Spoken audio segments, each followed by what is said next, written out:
Episode 4. What the hell? Inside of Mark's room, he is frantically packing a bag. He had only just moved in and now he was looking to run as fast and as far as he could. From his brief time with the company, he had earned a few $1,000s. He has a few new shirts and a couple pairs of pants. This would have to be enough to restart his life somewhere. Anywhere else. As he scans the room for things he might have forgotten, he hears his door open. Marcus, are you in there? Mark stops packing and looks towards the doorway. He backs up near his bed. He leans to the right, slightly, as if he was trying to see who was there before they actually came in. Miss H, I'm not doing this anymore. This is way beyond me. I quit. You can have the money back if you want. I just want to get out of here. Miss H enters his room. She stares at Mark blankly, then yells out. Boo! She laughs and then slaps her leg. Still laughing, she says, Come across to the office, Marcus. I guess it's time to tell you what's really going on around here and why you can keep that money in your pocket. Still giggling, she walks into the office and sits down, crossing one leg over the other and adjusting her glasses. Mark walks in, trying his best not to look intimidated by what he thinks he now knows. He walks past Miss H, never taking his eyes off of her, while she, on the other hand, never looks up at him. Mark stands at his desk, deciding if he really wants to have this conversation or if he should just run for the door. Miss H points in the direction of Mark's chair, suggesting that he take a seat. Mark realizes that every time they are in this office together, he sits at the command side of the desk, but it has always felt like she was the one in charge. Even now he feels that way. Okay, so what now? Are you going to tell me I didn't see what I know I saw? Like that old alley guy? Like that magic ring? Like you changing the other day? I told you I've always seen stuff. This is really no different. Well, it's a lot different, but you know what I meant. Mark stares at Miss H, waiting, no hoping that she will lie to him again, hoping that he is somehow imagining all of this. But he saw a man die, and that was going to be hard to explain and even harder to accept. Miss H sits back. Her girlish smile and light demeanor changes. She has a far more serious look to her now, as if she has come to terms with what she must do next. This is that part of the job that always makes or breaks our asset collection agent. She pauses for a moment, turns her head and looks out the window. Then she looks at Mark, turning her eyes more so than moving her head to look at him, switching her legs so that the other one is on top now, still showing off her expensive red bottoms. Raising one eyebrow, she speaks. Tell me, Marcus, what do you think you saw this morning? With those special eyes of yours, what happened to the Japanese negotiator? And when Remiel showed up with his associates, tell me, Marcus, did you see wings? From the way she spoke, Mark knows that she is already aware of his answer. He makes the decision to tell her everything he saw. From the way she spoke, Mark knows that she is already aware of his answer. He makes the decision to tell her what he saw. I guess it doesn't make any sense to lie to you. I feel like you already know, and that is a little unsettling because that also means that I didn't imagine any of it.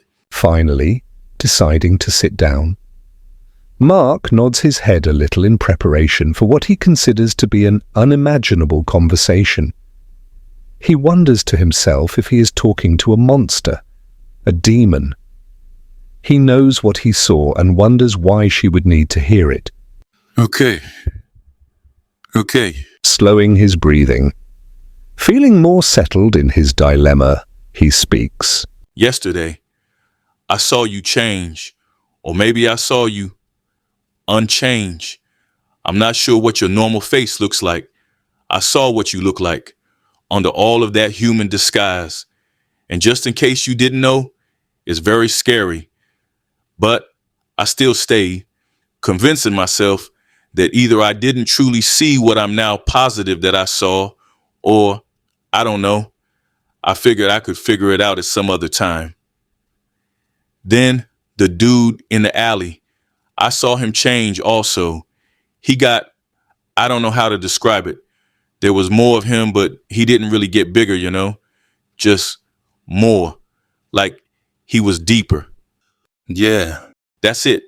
He was deeper, A thin, small, frail stream at first, then a deep well, 50 feet, maybe 100 feet deep, deep enough to drown a whale and the negotiators. Pausing, Mark looks at Miss H to try to determine her demeanor. Go on, Marcus. Tell me what you saw. All right. When we got there, the Japanese negotiators looked blurry, like I was looking at them on an old TV from the 60s. One of them kind of gave me a look, and then they all became clearer. I was thinking that she did something to me. Then I was pretty much certain because all of a sudden I got dizzy. It seemed like everyone noticed, and you and I went for a drink and a chance to clear my head. When we came back, I saw it again. The blurriness, except everyone was arguing so much that they really didn't pay any real attention to me. Then I saw the Japanese negotiators change again. They're all gangster suit looking still, but this time their features changed. They were clearly different, demons. That's the only way I can describe what I saw. Then I felt a warmth, like I was in a cold room and summer just walked up behind me. Not a fire, but a comfort. I felt relieved. That is until I saw that dude with the Jamaican accent. He felt scarier than anything there. I was just settling into the fact that I was seeing demons, and this dude walked up and scared the crap out of me. And as best I could tell, he scared the crap out of everyone else too. And his voice, I didn't just hear it, I felt it. I could damn near see the words floating in the air. All of this is crazy around me, but that dude was next level crazy. Then, when that woman spoke, she vibrated. Well, she didn't really speak. She just, I don't know, opened her mouth and sound, I guess, came out. Not really words, like force, like I said, vibrations. And that one guy blew up. Then the others just vanished. And all of you guys got on one knee. I felt like I should too, but I also felt I needed to put some space between me and all of that stuff. Oh, and to your question, yes, I did see wings. Miss H shifts slightly in her seat and responds. What else, Marcus? Before you ran, did you see anything else? Yes, actually, I did. On top of what I saw, I could see something different. That one guy was hit by a car. I mean, we were outside, so I guess a car swerved and hit him. But I don't think that's what really happened, especially since I could see both things at once. And the reactions of everyone says that this wasn't an accident. It was like I could see one thing in color and at the same time, sort of like a movie with two shows playing at once. Another thing was happening in black and white. Pausing, So that's everything. What happens now? Miss H stands and walks to the window, her back turned to Mark, her arms crossed on her chest. Now, Marcus? Well, now I explain what is happening and clear a few things up for you. Miss H turns to look at Mark. There's no turning back now, Marcus. To start off, no. You're not crazy. And no, you're not seeing stuff. Well, yes, you are seeing stuff. Stuff that most never see. And of those who see stuff, almost all of them consider it just something in the corner of their eye. Or imagination. A long day, maybe. Beer and drugs. We hide ourselves in beer often. And some just think it was a nightmare. But you can see stuff, can't you? With those magnificent eyes of yours. Do you know it's not really your eyes as much as your mind? It's the way your brain in particular works. Some of you with higher reasoning and understanding can speak multiple languages. Some can comprehend how a computer is assembled, and others can chart the very stars. You? Well, you, Marcus, have the ability to decipher visual clues and transform them into something more digestible. You can look at a puzzle and see what's really there. You can look at computer language and understand all of those zeros and ones. And when you look at me, or someone like me, your mind automatically tries to tell you what's in front of you, and at the same time try to protect you from going insane from the information it's receiving. Kind of a give and take. She stares at Mark for a moment to make sure he understands, and more importantly, accepts what she is telling him. This is one reason we chose you, Marcus. You can see things that even we sometimes miss. So there are items, assets, if you will. They are removed from our possession and they need to be found and returned as quickly as possible. Mark interrupts her, almost in shock to what he is hearing. Wait a second. Are you talking about human souls? Human fucking souls? When you say asset, you're actually talking about human souls. Why in the fuck would I help you gather human souls? Our division is collections, Marcus. I think you're confusing us with sales, deals, and bartering. I worked there for a while, and the quota demand will make you insane. Jokes? Yes, Marcus. Jokes. Part of my job is to get you comfortable in this position. Comfortable enough to do the job without distraction. And that means easing you into the job. Now, about that name you keep using. Demon. I'm not a demon, Marcus. I do walk and live among them, but I am not one of them. The demons and my kind have connected agendas, but we are not the same. I am what you would call a fallen angel. I once served the great I Am. You have a few names for the Great One, but I can no longer call out the name. That's just one of many things stripped from me. Interrupting again, Mark speaks. Wait, I'm really trying to understand what's happening here. And to be honest with everything that you've told me so far, I think I'm doing a heck of a job. But are you telling me now that not only have I been dealing with actual demons, but you are an angel? And not just an angel, but one cast out of heaven? And God exists? He's or she's real. So that means that the devil is real. Shaking his head and noticeably dizzy by the recent revelations, Mark tries to stand up but falls back in his seat. What about Bigfoot? Aliens? Vampires? Ghosts? The freaking boogeyman? Miss H leans forward onto Mark's desk, startling him. You're interrupting Marcus. That's rude. Pay attention. But you have one of the biggest answers to one of the biggest questions we as humans have ever had. Why? Why would you turn on God? If for no other reason not to do that, he's God. He's the end all be all. There's no turning on God. I mean, you guys know better than anyone now. Miss H slams her hand on Mark's desk. It splinters, shattering into hundreds, possibly thousands of small pieces. Then, almost in slow motion, it reforms. She adjusts her clothes. With one finger, she pushes her glasses back onto her face. With her right hand, she runs her fingers through her hair. After letting out a slight sigh, she speaks again. Have you ever read Moby Dick, Marcus? Yes, when I was a kid, but I remember most of the story. The whale did it, right? Joke, sorry. Don't break anything else, okay? Yes, Marcus. The whale did it. But that story is an account of actual events, changed a little to make a better story. A story that would capture the reader's attention, changed slightly in some places and drastically in others to assure that the reader pays proper attention. Now, you said you read it. If I asked you to do a book report on what you remember, how accurate do you think it would be? Well, Hush, Marcus. That was rhetorical. It would not be exact to the letter. It could not be verbatim. Now, my point is this. The Bible was written by humans. Flawed humans. The word of the highest guided their writing, but they are flawed just the same. Then those creatures passed their flawed understanding down to more flawed creatures and so forth. The stories have changed some. The meaning is misunderstood. Events misconstrued. Mark holds up one hand, like a schoolchild. What, Marcus? but God, right? Why would he allow them to misunderstand?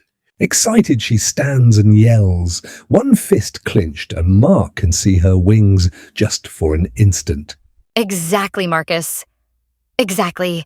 You ask a question like that, and it would get you kicked right out of heaven. But to answer your question, it's because of the source of the division in heaven. Free will, Marcus. The highest doesn't intervene in the lives of the creatures. So he gave them a law, and the will to disobey it.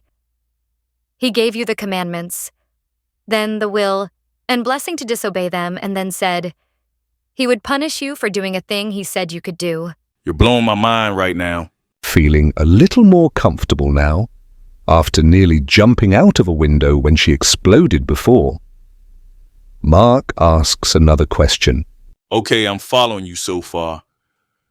But I do have another question. I don't want you to go all nuclear on me, okay? But why did you turn on God? Why did you get kicked out of heaven?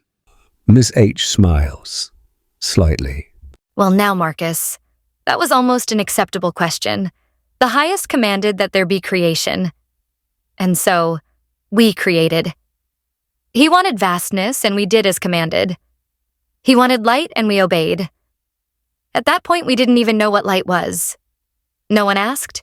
We just created. Do you have any idea how much energy there is in a single sun? Or even better, what it takes to create one? Well, we created hundreds of millions of them. We created stars, planets, space, existence, Marcus. We created so much that even with our angelic minds, is hard to conceive. The command was to create, Marcus. So to give you an idea of our loyalty, there are still angels out there right now. Creating. Some are still out there, Marcus, and some are here on Earth, whispering in the ears of man, teaching them how to create. Even though some of you little creatures are creating without any help at all. Creation, Marcus. It was never told to end, so it continues. Then, in a way that you conceive time, a day came and the highest created without us. He could have done anything. Everything. All things we had done over millions of years in just an instant. But his command was for us to create. Then, without a command to us, he created something. It was magnificent, Marcus. It shined. Understand, light existed now, so we knew light. Some of us are so old and powerful that we glow, but this was different, this new thing. It shined. It was magnificent. We all stopped to look at it. We were drawn to it.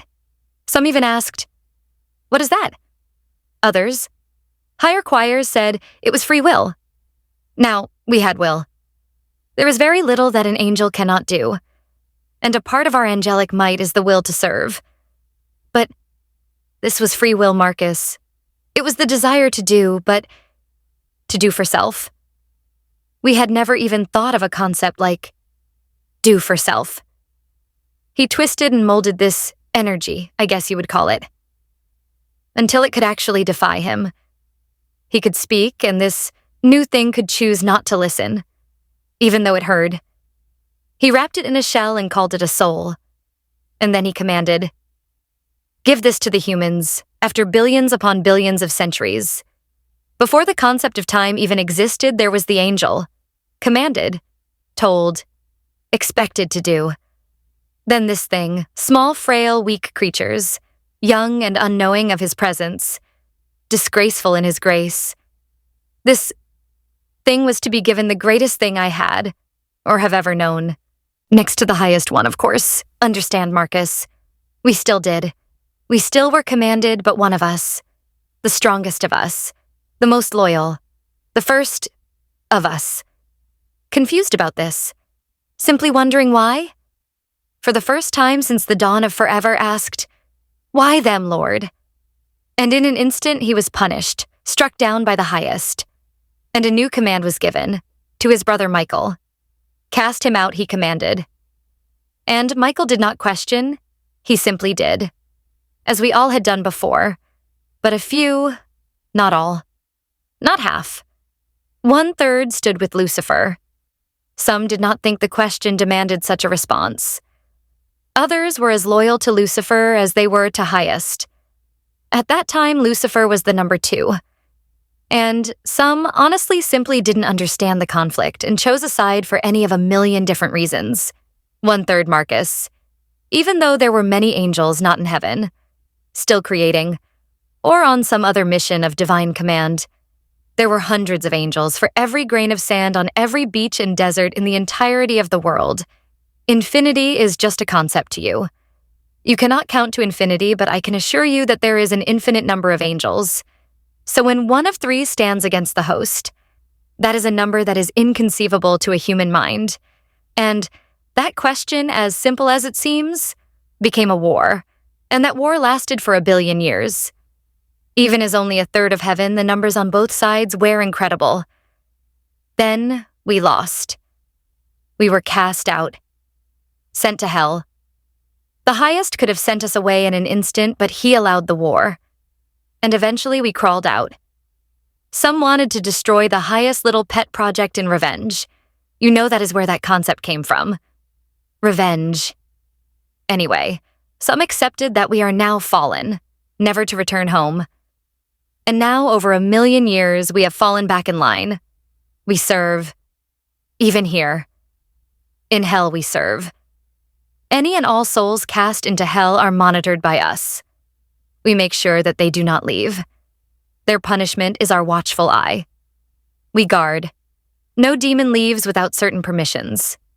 No soul leaves without certain permissions. And if so, well, that's where you come in. You may not like where the office building you work at is located, but in the end, you work for the heavens, as do we all. It almost feels like this was part of the grand scheme, to put warriors in hell to watch the damned.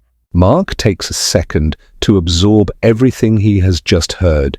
He realizes that this story, as fantastic as it seems, has to be true. At least, mostly. He did just hear this strange tale from one perspective. In fact, from the loser's perspective. Maybe this was all true. Maybe this was a partial lie. How could he know for sure? The person giving him this information just admitted that they came to him from hell of all places. He's never heard of anyone coming from hell and bringing good tidings and cheer. And even if it was all true and she was someone to be trusted, how could he verify that he was in fact working on the side of the angels, as it were? Is this something that he wanted to be involved in? And if he wanted to get out of this, is that even a possibility? He was going to need more than just her word. But how do you tell a demon, a fallen angel, that you don't believe them? Who could he turn to that could validate this story and also offer some sort of protection to him for daring to question her? Then he hears a voice, or more to the point, he feels a voice. You're wondering if you can trust her. Am I right, child? Mark recognizes that voice. He had only heard it briefly, but it is that kind of voice that will haunt him forever. He turns to see that the man from this morning is standing behind him. He understands that this is an angel, the angel called Remiel. She spends a good yarn. She tells a good story. She did skip a lot of the fire and brimstone, though, and I know you humans like that stuff. But more importantly, she skipped the why, as in why we need you, and why this particular job is so important. Let me give you more detail as to what is actually happening here, child. The end of episode 4. What the hell?